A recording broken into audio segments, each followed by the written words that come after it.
you're taking risks to get in there. This isn't necessarily a nice place. Before you go into areas, you get a bit of a twitch. You push your luck, but that's the sort of game that we're in. This was actually worse than we thought. Stand by! The small arms fire without pretty accurate. Watch my strike! And you could feel the percussions as they were going past. And then bang. With that strike! It's not plain sailing out there. It's going over. You can have dramas. It's gone. It's gone. Ah! Been fucking shot! Man down! Man down! Man down!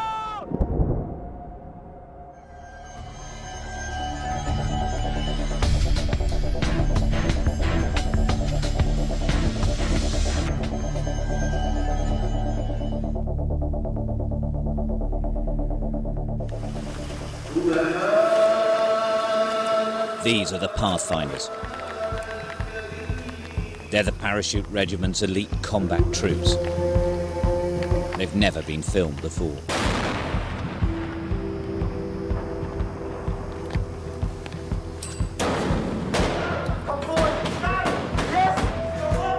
The platoon has a simple motto. First in. Operating alone, they go further and deeper into the heart of enemy territory than any other regular unit.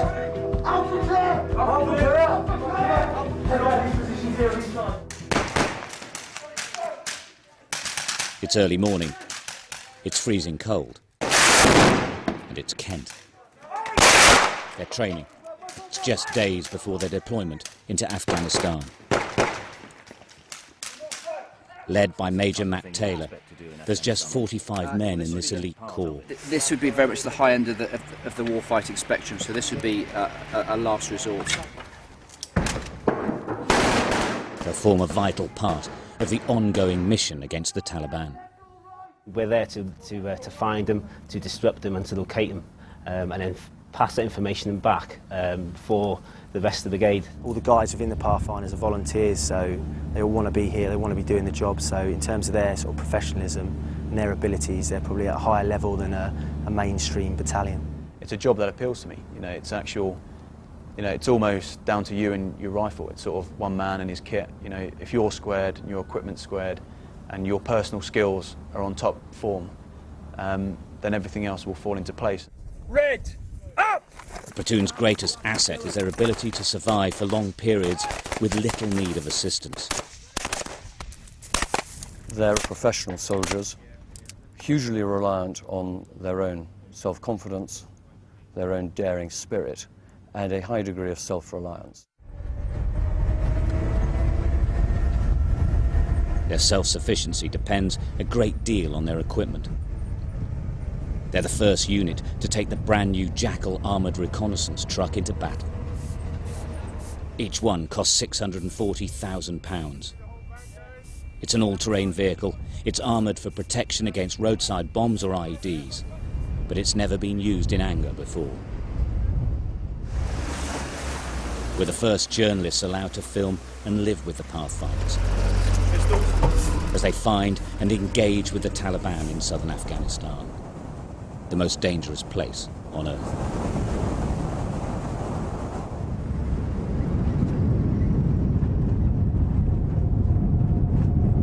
This is the Pathfinders' new home, and they'll be here for the next 6 months. Their compound at the huge Camp Bastion base of the British military is the hub of their activities. They've only been here a few days, but Matt Taylor has already planned the soldiers' first mission into the remotest part of Afghanistan. Operation Talanda is a 6-week mission, from Bastion up the Musakala Valley to the furthest point of Helmand Province, the Kajaki Dam, and the central Badlands of Afghanistan. It's an enormous blind spot, with the district of Zamindavar at its heart. As part of the deal to allow me to join them in battle, the Pathfinders insisted I learned how to use the commander's machine gun.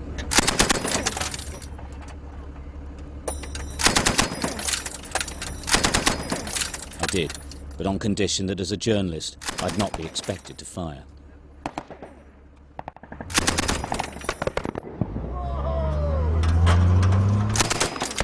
men are practicing and familiarising themselves with their new kit. Let's go and meet some of the characters, shall we? Who do we have here? Our first contestants. And trying out our own cameras. We have one of the Allier men of the platoon. As you see, this season's wear consists of plate carrier, alley pistol, contraband shoes.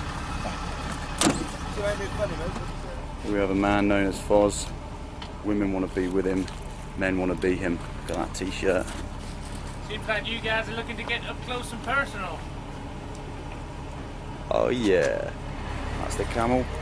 He's the driver, makes camel noises. It's his responsibility to keep us alive by not putting the vehicle on its roof. This is our vehicle, also known as Dakota. Here we have your general purpose machine gun. Here we've got two javelins, probably about 150,000 pounds worth of missile. My weapon of choice, the 40mm grenade machine gun. We've got about 200 litres of water on this bad boy, 150 litres of fuel.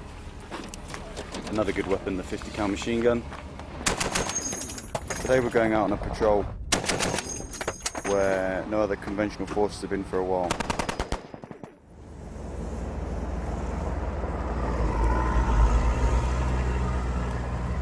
Out from Camp Bastion and day one of the mission.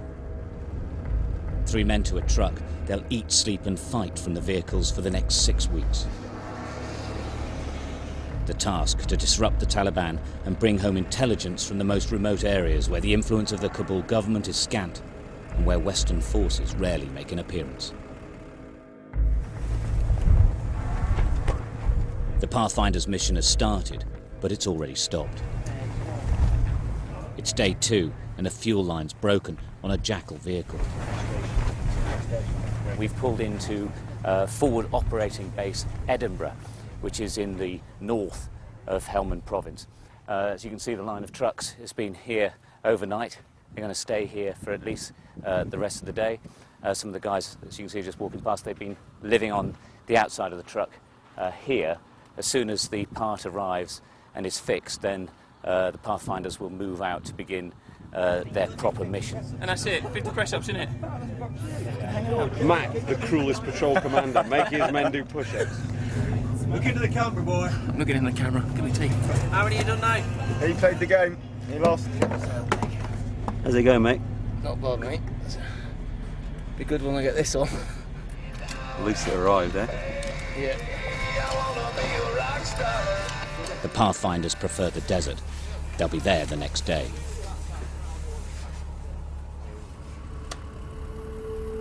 The destination is Amindavar, 3 days of driving.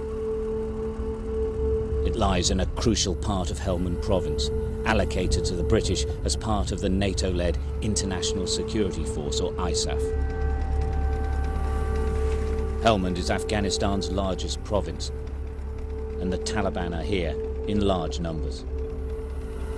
Its people are hostile to all outsiders, deeply religious and conservative. The remote communities cling to the so-called green zone, a narrow strip of vegetation where the river runs through the desert. Its opium poppies make this the greatest source of the world's heroin. It's lethal territory. Zamindavar is beyond safety. The soldiers are tense as they approach. Intelligence chatter indicates key Taliban commanders live here. Well within range, they sit and wait. Will the Taliban attack? Orders are to provoke a response, to test their firepower, to stir things up. That's an RPG. They engage.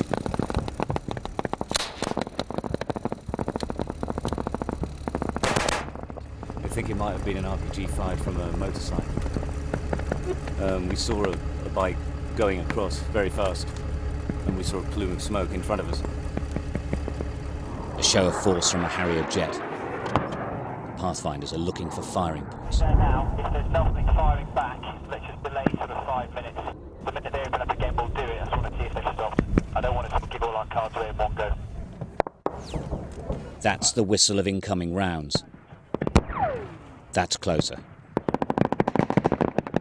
The fighting intensifies. All call signs. Watch 0 Charlie Tracer. Watch the game, watch my tracer.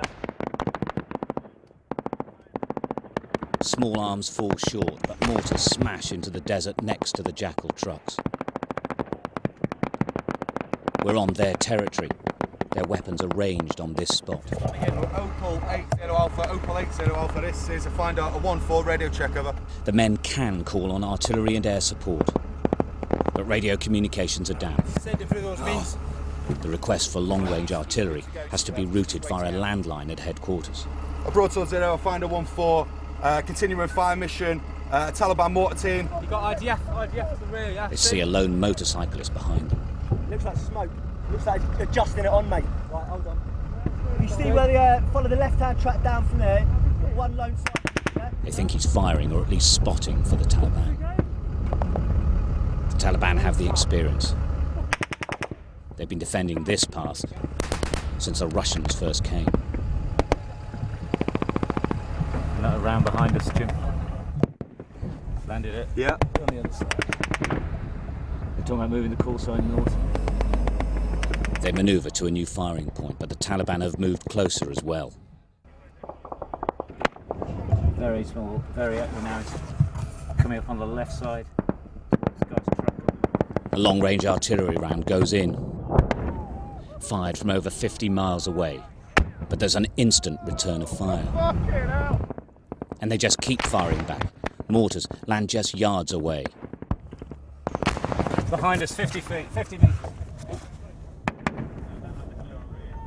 The Pathfinders up the ante again.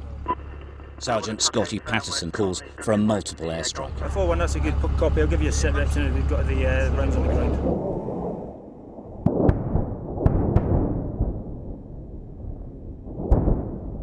Enormous bombs smash into the compounds where the firing's been coming from.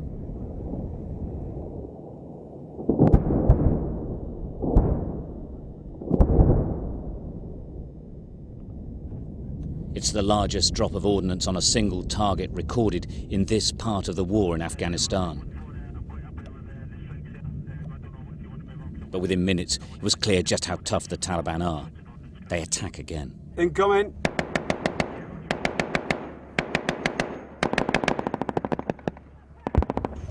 That's 2 rounds in the same place. Yeah, told you, DF the pass. Yeah, we need to fucking move.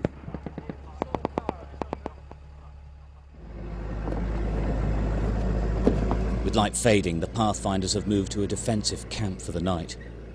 Incredibly, it's only 1,500 metres back from the compounds, at the foot of the pass, into the next valley. Good contact today?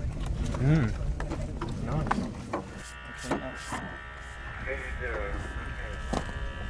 Read back 4-1 Sierra. So Matt, what about today? What do you learn? Well, our task was to come in here and basically get information on enemy forces and local nationals. I think we quite quickly found the enemy forces. No, the RPG was the first one, yeah. That went over the top of the two. Yeah. For about 40 k's all the way to here, we'd be watched in and channelled in by the enemy.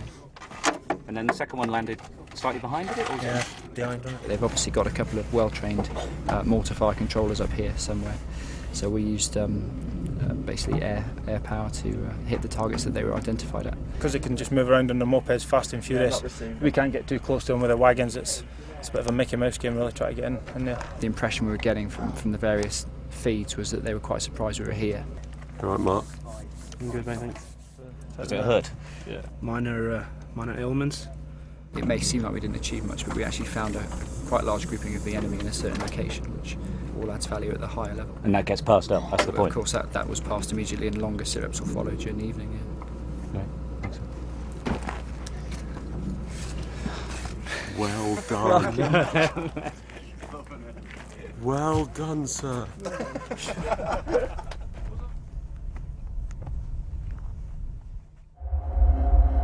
In this environment, each man needs 11 litres of water a day, but even then, it barely quenches the thirst. It's beautiful but hostile here, dangerously so. It's freezing in winter, but now pushing 60 degrees. It's why central authority barely exists beyond the main towns and cities. But it's here the Taliban thrive, familiar with the conditions and rudimentary paths. 3 days in and we've crossed the pass into the neighbouring valley. And there is a pass, I mean that's probably one there somehow. Matt has sent out part of the platoon to find Taliban routes and disrupt their movements. They know we have to come out. They're watching us, they're waiting for us. I just think if we set it up properly, then we can get something out of it. While the Pathfinders are identifying areas of extreme Taliban influence, they're also trying to engage with the local people. It's called testing the atmospherics, getting information for headquarters on how people view the Taliban, the Kabul authorities, and the coalition forces. But just how far does the writ of the country's government run in these remote areas? Hardly any outsiders come to this valley. It's been over a year since the ISAF forces even passed through, and they didn't actually stop. But what struck me was how this side of the mountain seemed so much quieter, almost a world apart from Zamindavar. So you ever see any sort of representative from the Afghan government? The Afghanistan, the دولت د خوانه د سکم نماینده د لیر راغلی دی. Since 3 years, none of them show up. No facility, no schools, no school, no clinics, nothing at all. Clearly nervous but determined, village elders approach the soldiers to talk.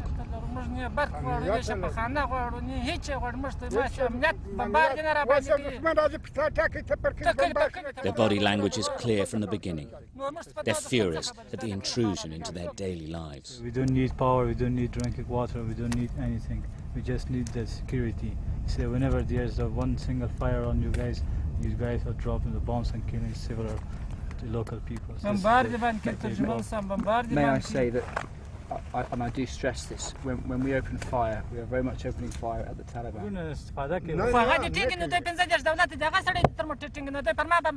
The reaction in every village we visited was the same.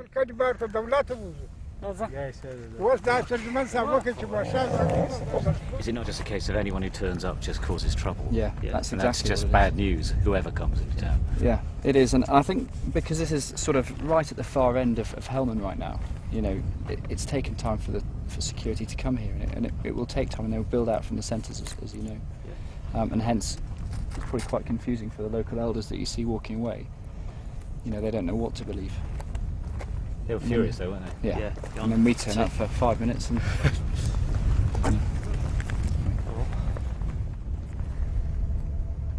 In some, so far off the beaten track it's difficult to imagine how they survive. The elders were in no mood to even indicate that they wanted for anything. When was the last time you saw ISAF forces here?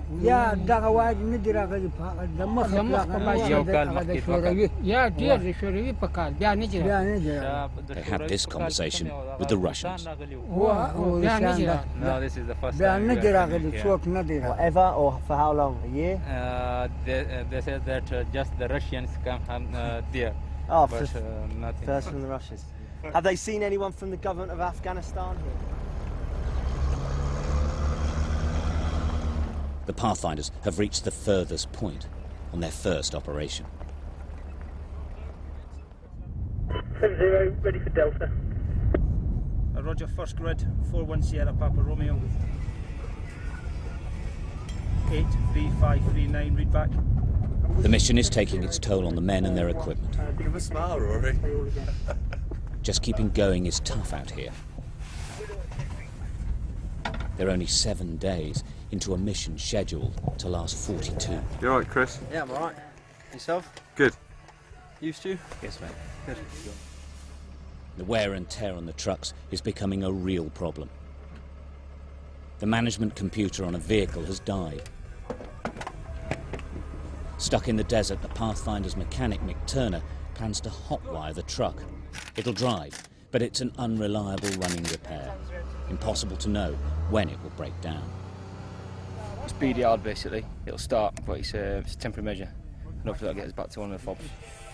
The four-wheel drive system on one of the others has cracked. it can't be fixed and will have to be towed. If I'm plugging, just straight bird, you know, back onto yours, bird. How long are you going to be here? The second one has just come in today. I've got a crack in the rear diff. There's nothing I can do like that out here. How long do you need to fix the vehicle? Matt Taylor has decided it would be best to return to FOB Edinburgh. And that's possible for anything up to 4x4. Stand by. Into the evening, the Pathfinders work to get the trucks into some type of running order. We're then going to leave the vehicles that are down, we'll leave them in Edinburgh, and then we're going to re-sit back into the ops box with just 11 vehicles.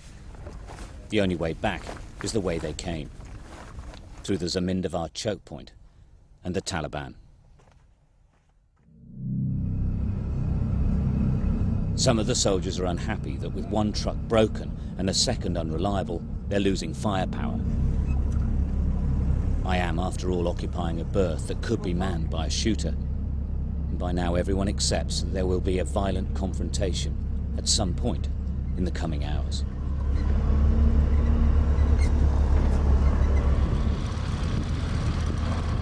While the Jackals are capable of climbing incredibly steep shale-covered slopes, pulling the dead weight of a second truck is nigh on impossible. It's not plain sailing out there. People are going to have dramas. As I start to pull the strain, then you start driving then, so minimise your wheel slip. We try to double tow, and as you know, you've got the weight pulling back, the weight going forward. I was right at the front. I heard a shout. I looked around. It's going over. It's gone? It's gone. Which wagon? The second one. That's when I thought, this is all we need, basically. Not only are we towing a vehicle, we've now got another road vehicle. Right, let's get this on hook. Let's get this one pulled up. Quite an awkward situation to be in, because especially, you know, the heat, the fact that we're in the middle of a marked DF position for the Taliban. We've got to get her back up on here, mate.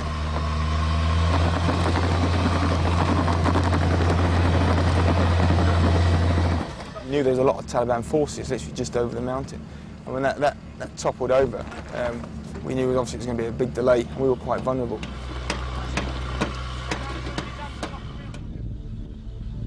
The key is to get the convoy on its way and over into the Zamindavar Valley.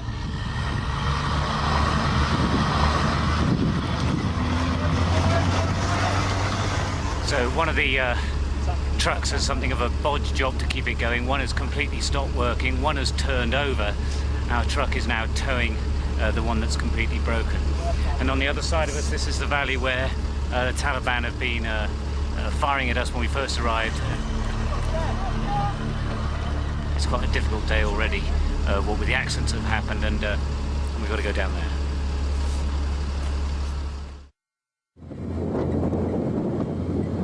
The soldiers are calling it the Valley of Death, the only way out, back through the Zamindavar choke point.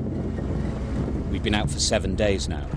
We're expecting an ambush, and we're towing a disabled vehicle. We knew it was coming.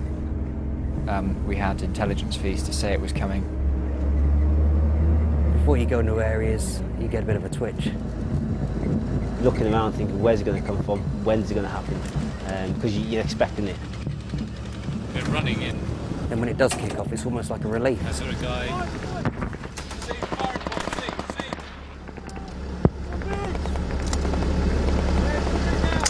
The main priority at that stage is to get that vehicle, especially the one, the tow vehicle, get them out of the area quickly, and then let the fighting vehicles deal with the contact itself.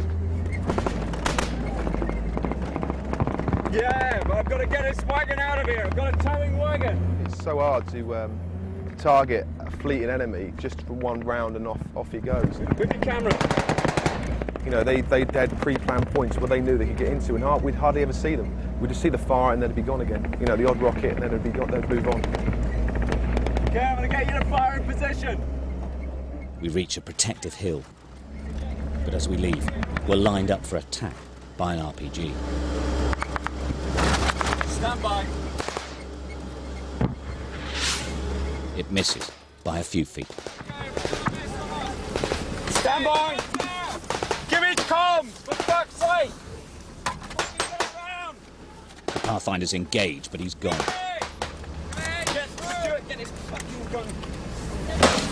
Then, as we try to move off again, the tow rope breaks. Okay, coming back, calm down, coming back. Trying to direct comms for across the line, and then I get vehicle down, and that's all I heard. This gun going. Is that the towed vehicle down? Is that the vehicle towing down? Is that another vehicle we've lost? Clear! Good. Keep going, calm down. Just come back. This was actually worse than we thought. We'd skirted around the town, but as we came in from one of the more extreme angles as soon as we arrived, we were engaged with RPGs and small arms fire almost instantaneously. And we've basically been trying to drive these two trucks through, getting support from the Pathfinders on either side of us, but it's been crossover fire. It's been pretty horrendous, to be honest. And it's still going on. You've got one point of contact on it. The other thing's split. You've got another one. No, let's go. Do you want to go now? Let's wait till they sort this out. Yeah. And then we'll fucking do it, okay? All right, just stand by for the water's coming in. That's 1-5 up there, and then you've got 1-2 Get here. Mark to shout to me, because the net's busy. Yeah, mate, the other gun's fucked, mate. Yeah, I know. Ahead, the soldiers want to guide us through, trying to protect the damaged vehicle. There's incoming from left and right. The situation actually gets worse. The weapons on the towed vehicle have jammed. There's only one working, and it's in front of me. Under fire, Toby Meacham struggles to take it away.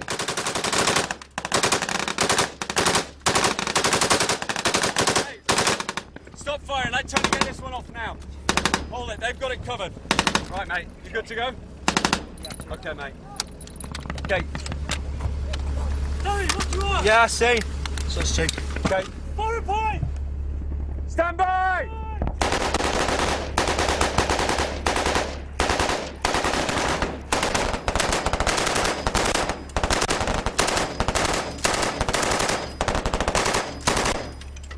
We break cover again. With the other jackals putting down covering fire, we make for the safety of the open desert, followed by machine guns and mortars. Okay, I'll go slow. Look, we got strike on the right. It was a close shave, but the Pathfinders are elated. Their luck held once again. The phrase that the blokes have termed, I don't know if you've heard it since we've been out here, it's called the PF bubble. And it was something we'd coined when we were back here last time.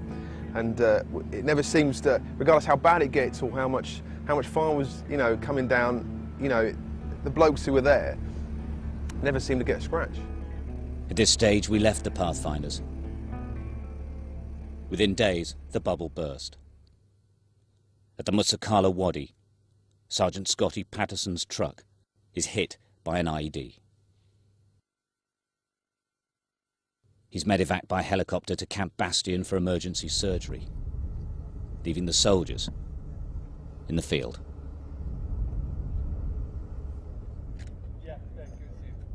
September, and we rejoin the Pathfinders as their tour draws to a close. We're your new recruit, sir. A group of British politicians have come on a fact-finding mission. The brigade commander brings them to meet the Pathfinders and to try out their weapons. It's very much a relaxed 45 minutes. They're the first Western civilians the soldiers have seen since May. And it's all what we have for you as well. That's safety catch. Safety catch, yeah. Is that on safe now? That's on safe now. So that's single shot, then flick it again to automatic. A single shot. They're accommodating, but it all seems a bit surreal after months of fighting in the desert. They're not absolutely sure what to do with them. Above my head where the hole is.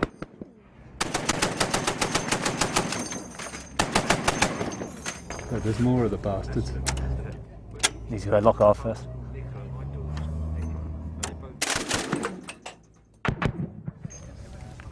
The stock at the back is you can make it as long or as short as you want it as well. Yeah, I need a bit longer.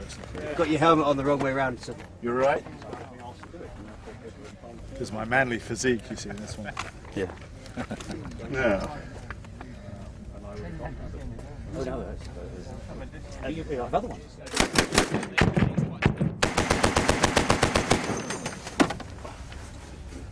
Thank you.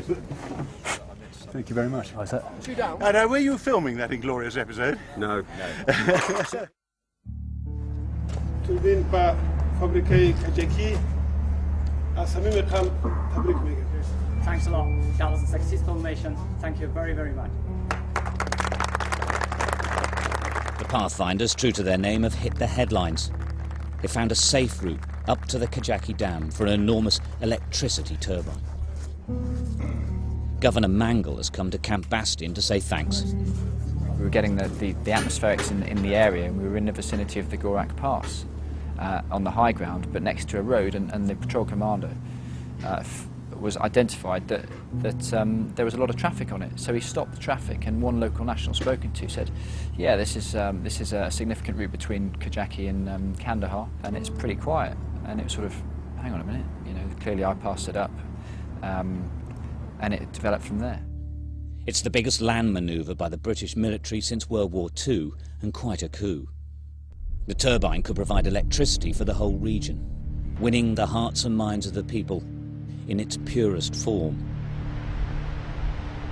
It's a great help to Helmand's top politician. The media would like to speak to us. He has the support of the British government as he's seen as honest. Downing Street has promised to give him military muscle. They call this a rolling stand to. It goes back hundreds of years. Soldiers ready for action before the sun comes up. No more remote routes for the Pathfinders. It's mid-September, and this operation is near Marja, just 7 miles from British headquarters in Lashkar. This time the platoon is in support of regular army units. There's only 2 weeks left on their tour. It's alright, I hate your driving. That was fucking nice and steady, that. And the soldiers are not particularly pleased with their new conventional role. There's a change in tactics now. The men will be operating almost exclusively in the farmlands of the Green Zone, probing into villages and communities known to support the Taliban and the poppy-growing drug gangs. I see it as though the majority of the people that they work in these sort of villages are Taliban, but they're only Taliban the moment they pick up the weapon system. When they don't do that, they're just back to being civ-pop. That's how I see it. You know, they're everywhere. People will tell you what you want to hear, and then the moment your back's turned, that's when they're fighting you again.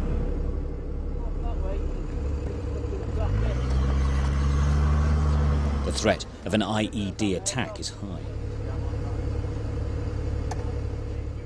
Every Pathfinder move now takes hours, sweeping for mines or bombing. It's an absolute necessity. A sign of the times, they've been joined by Afghan Task Force soldiers, the ATF, to show the face of the Afghan government and to interact with the local people. We know we're going to be attacked. It's just a matter of when and where. The man on the ridgeline is a threat. He could be spotting. He could have a detonator. They're light on the feet. You know, they can move around. They're just fantastic. I think what we're doing is we're fighting almost a conventional war against guerrilla warfare. So, and they're just finding the gaps that we're giving them. The floor's rock hard, so there's probably a bit of metal underneath there. Probably been there for years, you know what I mean? It's been compacted, but you still got to have a look on you because you never know. So. This highly irrigated area was actually built by the United States in the 1960s to increase the wheat yield. He's carrying his son. It worked. The yield levels soared. They still are. The problem is, the crop's changed. It's now the opium poppy.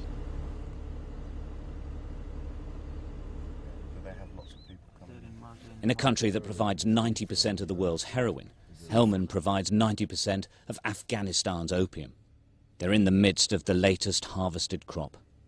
Elders and Pathfinders discuss the way ahead. Ask them how the system works for, growing and selling a poppy. They said that when we grow poppy, so when we collect that, so we get this all to Marja, and we sell there in Marja in market. Their choice to grow it. They're not being made to grow it. Yeah. The local population may be convinced to grow wheat if it's bought at the guaranteed inflated price. But the Taliban and their partners in drugs have no intention of giving up here. It guarantees conflict.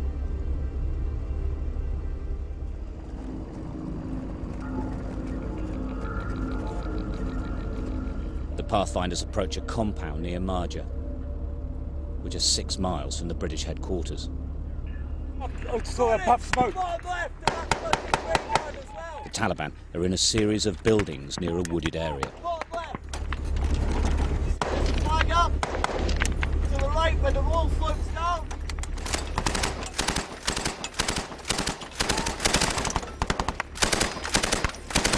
Were fired on from at least 2 positions.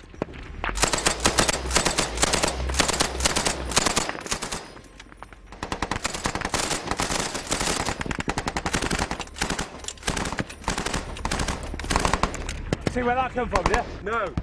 It's difficult to know where from. Far side, far side. Far left. Yeah, so far left. Stop it! Some from the left, some from the right. Yeah. I need to cover him across. In this heat and dust, the machine guns can jam.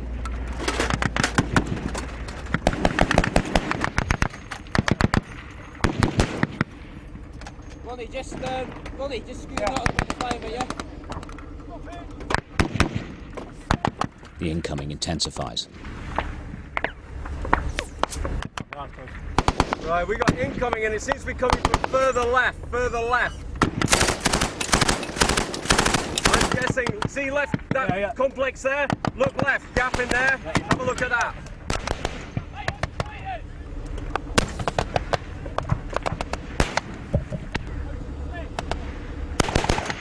Old battle indicators were women and children fleeing before the fighting started.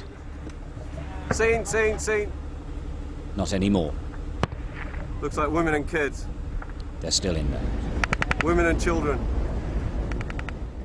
The Pathfinders reposition before they attack once again. Across Helmand, British troops are involved in these firefights daily. The talk is of reconstruction. That was an RPG incoming overhead.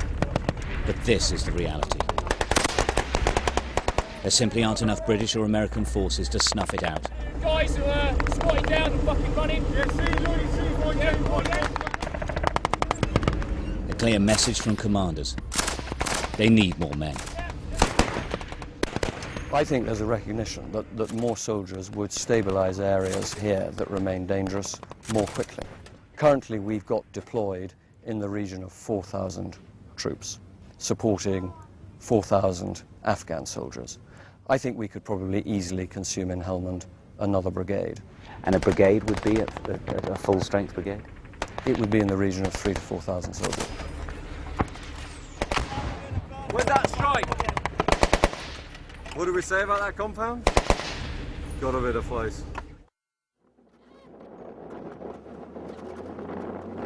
It's the Pathfinder's final mission. We gave Corporal Tim Rice a camera of his own, mounted on his 40 caliber grenade machine gun. It provides a unique view of the last battle as it plays out. It's now close quarter fighting in the Taliban compounds near the town of Nad Ali. Not seen. Stand by, fire now.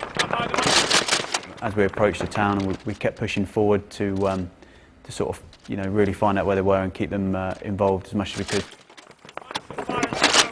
We came under fire from quite a few positions. Guys, we'll get fucking flanked here, mate. We'd been shuffling ourselves around, but we were limited in space. Stand by for 66! We had to keep them engaged so we could, effectively reduce their capability to keep attacking us. Move! What's my strike? Yeah, I'm doing that where I think that fire was coming from. The RPGs were getting closer and closer with each one, and the cracks of the rounds were getting pretty nasty as well. Yeah, incoming! Got that? Yeah, fucking hell, that hit that fucking wall. Stand by for javelin!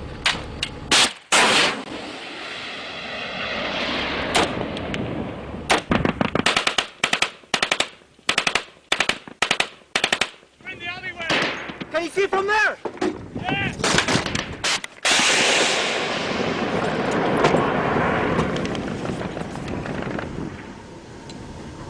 Oh, fucking good shot, Brian. Fucking good shot. Is that HE? Fucking young round. Tim has problems with the American ammunition. Fucking yank rounds! Are they British behind you? Get them in. Yeah, wait As the incoming intensifies, he gets increasingly frustrated, unable to fire back. There it is! See the smoke? Get out of the way! Get out of the way! Fucking yank rounds! Pack's moving in the tree line! In those crucial moments, his defences are down. The bursts were getting, getting pretty close. Yeah, wait up! And you could hear that the cracks were getting louder. And you could feel the percussions as they were going past. Never again, mate. Firing fucking yank rounds. And then the burst came in. Got 9 boxes, but these yank rounds are shit. They're not firing. Ah! Been fucking shot! Man down! Man down! Getting shot in the leg was just like having your leg sledgehammered from underneath you. Really, just the violence in which the bullet hit bone and hit leg. Move! Fucking move! Come on! Move! Move! I was quite conscious of getting shot again. Come on! Keep moving! Keep moving! I had fallen up against the gap in the door where the bullet had come through. In this few seconds after, I was thinking, shit, I don't want another one to come through here. So I was shouting, get the fucking vehicle moving, let's get out of there. Gunshot wound, lower left leg, below the knee.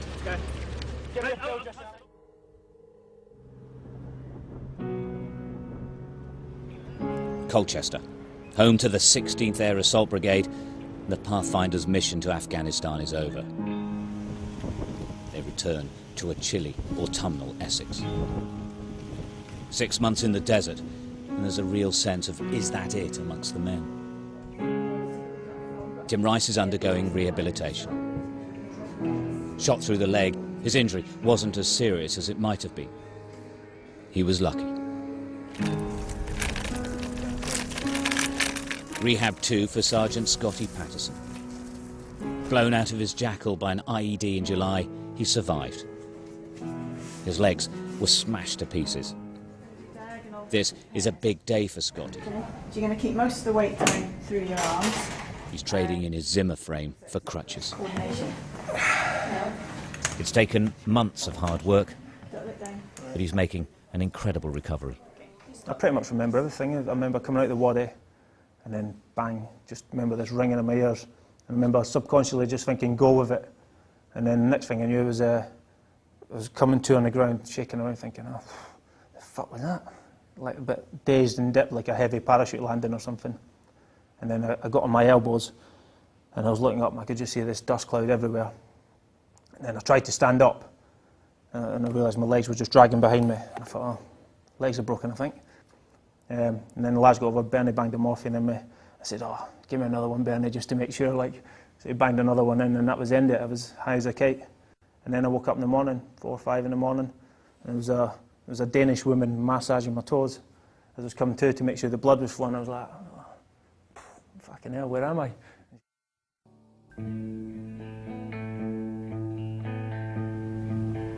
The Pathfinders are experienced soldiers. They're used to the toughest aspects of touring Afghanistan. But more importantly, it's what they actually want to do. There's much debate about the treatment and demands placed on all military personnel deployed to this most dangerous place of operations. But this platoon, even in the toughest of times, never once questioned what they were doing or why. It's just what they do.